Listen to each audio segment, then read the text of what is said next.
कबीर के जीवन पर आज तक पर्याप्त विचार हुआ है, फिर भी ये नहीं कहा जा सकता कि अंतिम निर्णय हो गया है। कबीर भी उन महापुरुषों की परंपरा में हैं जो अपने संबंध में कोई परिचय नहीं देना चाहते। फिर भी कबीर की अभिव्यक्ति अपने व्यक्तित्व से अछूती नहीं रह सकती। उनकी रचनाओं में जहाँ तहाँ कुछ न कुछ निजी बातें झलक ही जाती हैं। कबीर की रचनाओं में भी हमें उनके जीवन के संबंध में आक्षरिक साखी के रूप में कुछ सामग्री मिल ही जाती है। ऐसे उल्लेख यथार्थतः प्रमाण, उदाहरण अथवा स्पष्टीकरण प्रस्तुत करने की शैली में हुए मिलते हैं।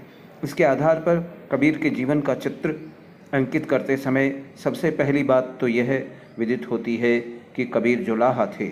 उन्होंने एक दो स्थानों पर नहीं वरन कई स्थानों पर स्पष्ट शब्दों में ये घोषित किया है कि वे जुलाहा हैं। कहीं उन्होंने लिखा है, तू ब्राह्मण मैं काशी का जुलाहा चिन्ह न मोर ज्ञाना, या जात जुलाहा मति को धीरे हरस हरस गुण रमे कबीरा, या जात जुलाहा नाम कबीरा बन बन फिरों उदासी।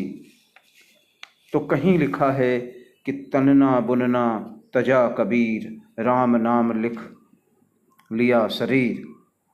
तो कबीर की निजी साखी से उनका जुलाहा होना तो सिद्ध है, पर विवादास्पद स्थिति यह उपस्थित होता है कि यह मुसलमान जुलाहा थे या हिंदू।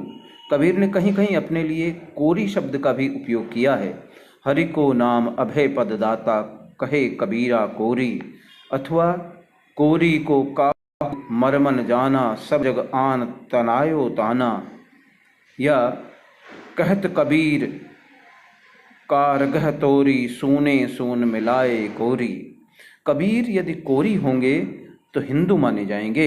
इस कोरी और जुलाहा की संधि बैठाने के लिए एक कल्पना यह की गई है कि कबीर पहले कोरी हिंदू थे, फिर मुसलमान हुए तो उनका कुटुंब जुलाहा कहलाया, किंतु इस मत को मान्यता नहीं मिली। कबीर के संबंध में उन्हीं के समकालीन संत रैदास ने कहा है कि जाके ईद बकरीद नित गौरे वध करे मानिए शेष शहीद पीरों, जिससे ये स्पष्ट होता है कि कबीर का जन्म शुद्ध मुसलमान कुल में हुआ था। वह जन्म से मुसलमान थे। इस मत की प्रतिष्ठा करने वाले कबीर के मत की समीक्षा करते हुए उसमें जुलाहा से साम्य दिखाते हैं। उनका कहना है कि ये साम्य आकस्मिक नहीं, कबीर के गहरे मुसलमानी संस्कारों तथा आस्थाओं के कारण इधर कबीर की ही साखी से विदित होता है कि वे स्पष्ट करते हैं कि मैं न हिंदू हूँ न मुसलमान। इसके उत्तर में उन्होंने मुसलमान मानने वाले कहते हैं कि कबीर जन्म से मुसलमान होते हुए भी जिंदीक अथवा जिंद थे। कबीर ने लिखा है, कहे कबीर हमारे गोविंद चौथे पद में जन का जंद। यह जंद, जिंद या जिंदीक सूफी होता है और कहरना के विश्वासी नहीं होते। अतः कबीर हिंदू तो जन्म से ही नहीं थे, मुसलमान भी वह कट्टर नहीं थे।